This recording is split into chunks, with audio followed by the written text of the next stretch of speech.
Hello tout le monde, j'espère que vous allez bien. Je suis ravie de vous retrouver dans cette vidéo où je vais vous apprendre à réaliser ce joli petit porte-gel hydroalcoolique. Vous allez voir que c'est pas du tout compliqué à réaliser. Il vous faut juste un petit peu de matériel, un petit peu de mercerie que vous pouvez trouver en mercerie sur internet. Vous pouvez trouver ça facilement partout, même sur Amazon, pardon, pour les personnes qui ne veulent pas commander en mercerie. Vous pouvez commander sur Amazon, vous avez tout ce qu'il faut. Donc voilà, vous allez voir que c'est pas du tout compliqué. Pour les nouveaux qui arrivent sur la chaîne, je suppose que vous aimez bien la couture, c'est pour ça que vous êtes là. Du coup, n'hésitez pas à aller voir dans la description car j'ai réalisé une formation sur les bases de la couture pour que vous puissiez déjà avoir de bonnes bases en couture. C'est une formation de 2 heures et elle est gratuite, donc n'hésitez pas à vous inscrire. Si le cœur vous en dit, ça se passe dans la description. Je vais pas être plus longue et je vais directement vous laisser avec le matériel pour réaliser ce joli petit porte-gel hydroalcoolique. C'est parti!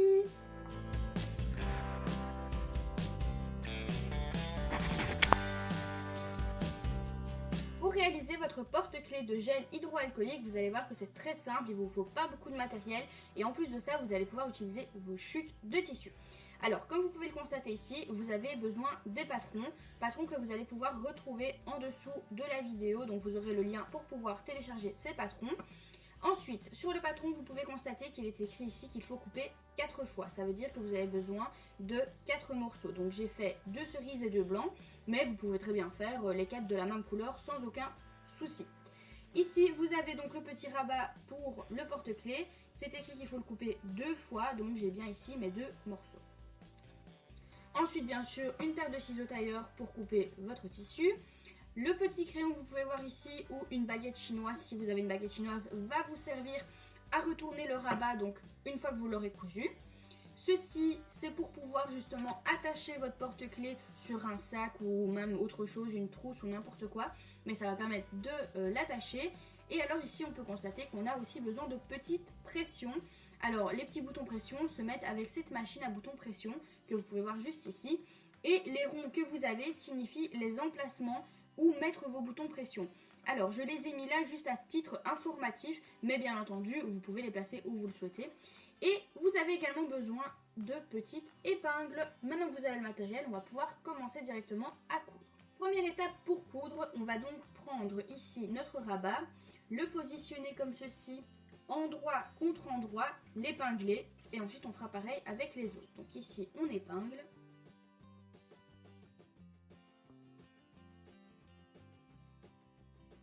Je prends un blanc et un cerise que je viens mettre endroit contre endroit. Pareil pour l'autre côté et j'épingle également les deux.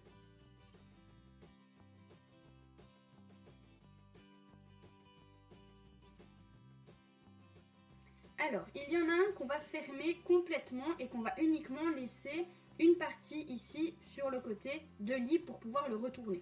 Donc, c'est-à-dire qu'on va coudre comme ceci, le dessus, le côté, etc. et qu'on va laisser ce côté-là de libre pour pouvoir le retourner.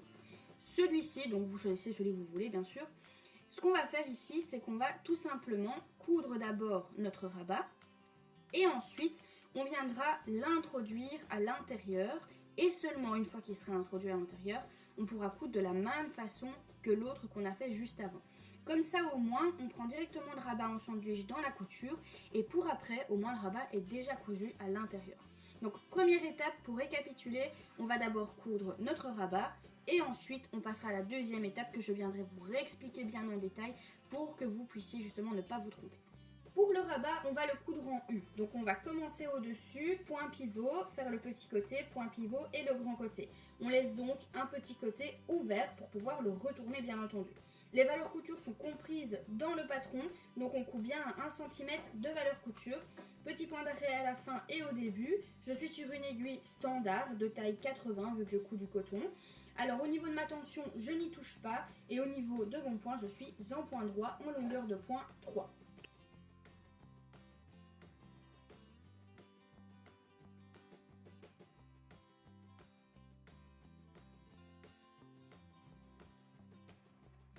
On se retrouve donc ici avec le rabat cousu. Donc ce qu'on va faire ici, c'est évider les angles et évider les coutures.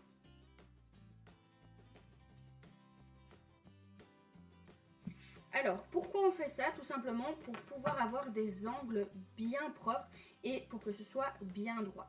Alors comment on va faire pour le retourner? Ça va être très simple. On va tout simplement le prendre comme ceci entre les doigts, le faire bouger pour avoir un emplacement où mettre notre petit crayon ou alors notre baguette, tout simplement baguette chinoise. Je vais y arriver. Donc on fait comme ceci, on roule vers l'intérieur, vous voyez, on fait un petit emplacement. Et une fois que c'est fait, on pousse. Hop, comme ceci, tout simplement. On n'hésite pas à bien rouler le tout. Vous pouvez surpiquer si vous le souhaitez. Vous n'êtes absolument pas obligé de surpiquer. Et on sort bien les angles à l'aide de notre paire de ciseaux. On va maintenant venir l'introduire à l'intérieur d'un des deux. Donc moi je vais choisir celui-ci. Je vais venir l'introduire donc au centre. Pour déterminer le centre, n'hésitez pas à mesurer et à mettre un petit point de repère également sur votre rabat. Si vous le faites à l'œil, il n'y a pas de souci. Si vous avez le compas dans l'œil, comme on dit. On épingle. Et de nouveau, ici, on laissera donc l'ouverture sur le côté. Donc c'est-à-dire qu'ici, on va venir piquer, point d'arrêt ici, on fait tout le contour et on s'arrête ici. On laisse un espace de ce côté-là. Pareil pour l'autre, on laisse un espace ici pour pouvoir les retourner.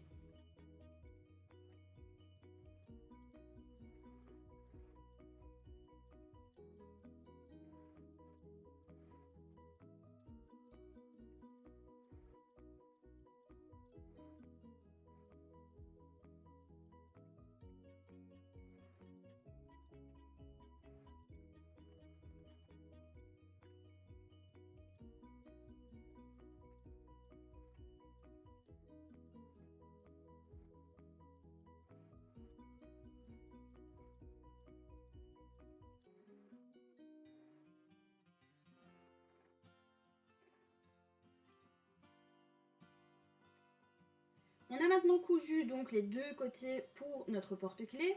On va maintenant pareil évider les coutures et les angles et ensuite on va pouvoir retourner. Alors à l'endroit où vous avez laissé l'ouverture, ne retirez pas la couture. Pourquoi? Tout simplement parce que ça va vous permettre par après de pouvoir surpiquer plus facilement et avoir plus de matière en dessous de votre surpiqûre. Donc comment vous allez faire? Vous allez prendre ici votre paire de ciseaux, couper de chaque côté et laisser correctement cette partie-ci sans la découper.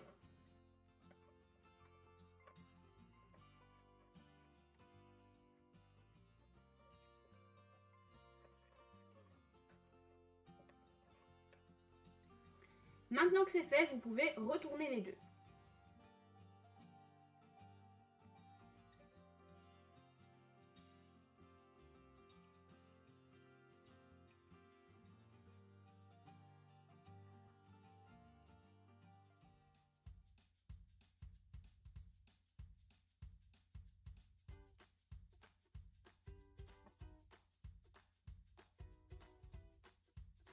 Une fois que vous avez retourné les deux, on va maintenant les superposer comme ceci et on va les épingler. Donc bien les superposer bord à bord, très important, et on épingle tout correctement.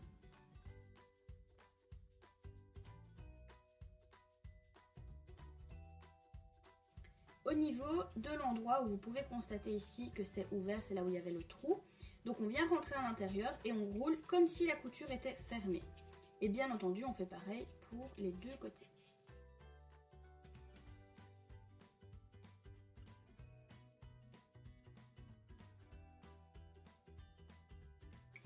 Alors, maintenant, l'emplacement où il va falloir surpiquer, ça va être ce côté et cet oblique. Pareil pour l'autre côté, on fait le côté et l'oblique.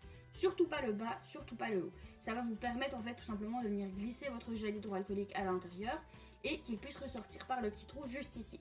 Par après, on viendra poser nos boutons pression.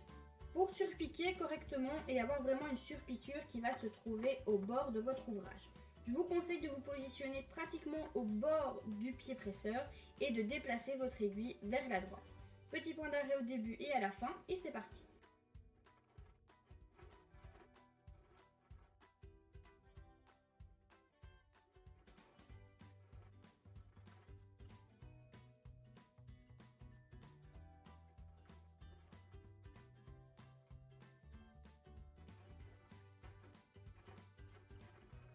Une fois que c'est fait, on coupe bien tous nos petits fils. Et on va maintenant tout simplement venir placer nos boutons pression. Donc voilà, les pressions ont été posées, voilà ce que ça donne fini. Alors comme vous pouvez le constater, moi ici j'ai rajouté un petit crochet. Désolée si je louche, c'est parce que je regarde le crochet en même temps. J'ai rajouté un petit crochet qui va me permettre tout simplement de pouvoir, comme ceci, je vais vous montrer sur mon sac, l'attacher, hop, sur le côté du sac. Alors si bien entendu vous n'avez pas envie d'acheter ce petit crochet, il n'y a aucun problème, vous pouvez très bien juste attacher avec la petite bande, donc le petit rabat qu'on a cousu sur par exemple la hanche ou même sur le sac d'un enfant. Donc sur cette partie-ci, vous allez pouvoir également le faire. N'hésitez pas, je vais reposer sans faire trop de bruit pour que vous puissiez m'entendre quand même. N'hésitez pas également, si vous avez par exemple vraiment, le sac de l'enfant a une grosse hanche, n'hésitez pas à rallonger votre rabat. Comme ça, vous allez avoir plus d'espace pour pouvoir mettre votre petit porte-gel hydroalcoolique. Si vous avez bien compris toute la vidéo, super. Si ce n'est pas le cas, s'il y a des petits moments où par exemple, tout simplement, vous n'arrivez pas bien à comprendre une étape, dites-le moi en commentaire. Comme ça, moi, je pourrais vous aider pour pouvoir réaliser également vous-même chez vous votre petit porte-clés gel hydroalcoolique. C'est long à dire franchement et c'est pas super facile à dire. Alors si vous le réalisez, surtout n'hésitez pas également à me taguer dessus, donc sur les réseaux sociaux Instagram ou Facebook. Si vous voulez pas le mettre en public, n'hésitez pas à me l'envoyer par email ou tout simplement en message privé, pareil sur Facebook ou Instagram. Mais ça me fait toujours très plaisir de voir vos réalisations. Sur ce, moi je vous fais plein de gros bisous et je vous retrouve dans une prochaine vidéo. À bientôt.